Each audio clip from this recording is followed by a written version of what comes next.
Welcome to QTV media. కలియుగ వైకుంఠం తిరుమలలో జరిగే బ్రహ్మోత్సవాలకు ఎంతో విశిష్టత ఉంది. బ్రహ్మోత్సవాలంటే శ్రీవారి భక్తులకు పండుగలే. భక్తులు ఎప్పుడా అని ఎదురు చూసి ఆ తిరుమలేశుని పండుగలకు సమయం రానే వచ్చేసింది. 9 రోజుల పాటు గోవిందుడి యొక్క భక్తులకు కనువిందు చేయనున్నాడు.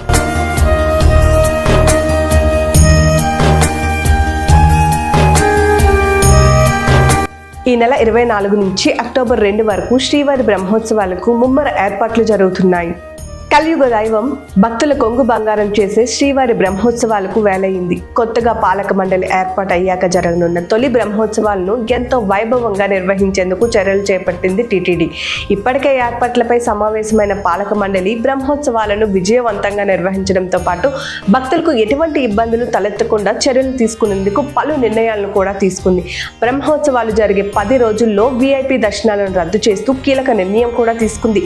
అలాగే టీటీడీ చరిత్రలోనే తొలిసారిగా బ్రహ్మోత్సవాలను ఇస్రో పరిశీలించనుండగా ఇస్రో సహకారంతో క్రౌడ్ మేనేజ్మెంట్ కు చర్యలు చేపట్టనున్నారు.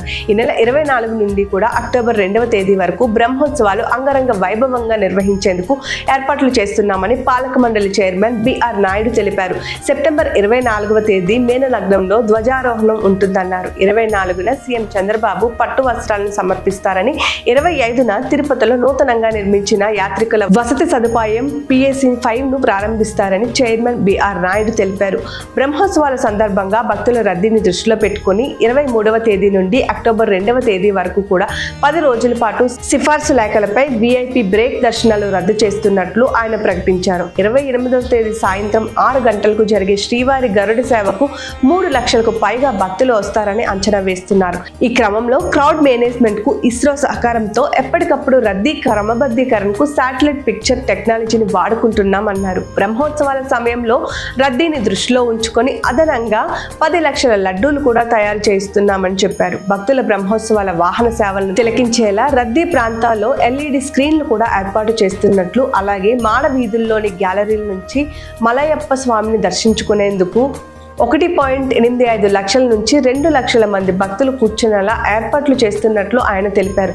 భక్తులకు అసౌకర్యం కలగకుండా వాహన సేవలను చూసేందుకు వీలుగా చర్యలు చేపడుతున్నామన్నారు. అలాగే గతంలో జరిగిన ఘటనలు పునరావృతం కాకుండా చర్యలు తీసుకుంటున్నామని ఆయన చెప్పారు. గరుడ సేవ నాడు శ్రీవారి మెట్ల మార్గంలో 24 గంటలు భక్తులను అనుమతిస్తామని ఆయన తెలిపారు. ఇక బ్రహ్మోత్సవాల కోసం 435 బస్సులను కూడా ఏర్పాటు చేయడం జరుగుతోందని, ప్రైవేటు వాహనాలు, సొంత వాహనాల్లో బ్రహ్మోత్సవాలకు వచ్చే భక్తులకు పార్కింగ్ కోసం తిరుపతిలో 23 ప్రదేశాలను టీటీడీ ఇప్పటికే సిద్ధం చేస్తుందని బిఆర్ నాయుడు వివరించారు. చిన్నపిల్లలు తప్పిపోకుండా జియో ట్యాగింగ్ విధానం అమలు చేస్తున్నామన్నారు.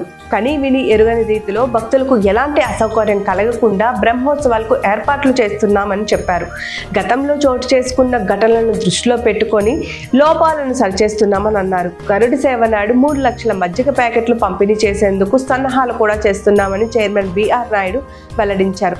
ఇక టీటీడీ చేస్తున్నటువంటి ఈ ఏర్పాట్లన్నీ కూడా ఇప్పటికే ఎవరైతే గరుడ సేవకు వెళ్ళాలి అనుకుంటున్నారో, శ్రీవారి బ్రహ్మోత్సవాల్లో పాలు పంచుకోవాలి అనుకుంటున్నారో ఆ భక్తులందరికీ కూడా చాలా ఆనందం కలిగిస్తుంది అని చెప్తున్నారు. అంతేకాదు భక్తులు కూడా ఎటువంటి ఇబ్బందులు లేకుండా శ్రీవారి బ్రహ్మోత్సవాలు ఘనంగా జరగాలని కోరుకుంటున్నారు. మరి టీటీడీ చేస్తున్న ఈ ఏర్పాట్ల మీద మీ అభిప్రాయాన్ని కూడా కామెంట్ రూపంలో పోస్ట్ చేసేయండి. Keep watching our channel.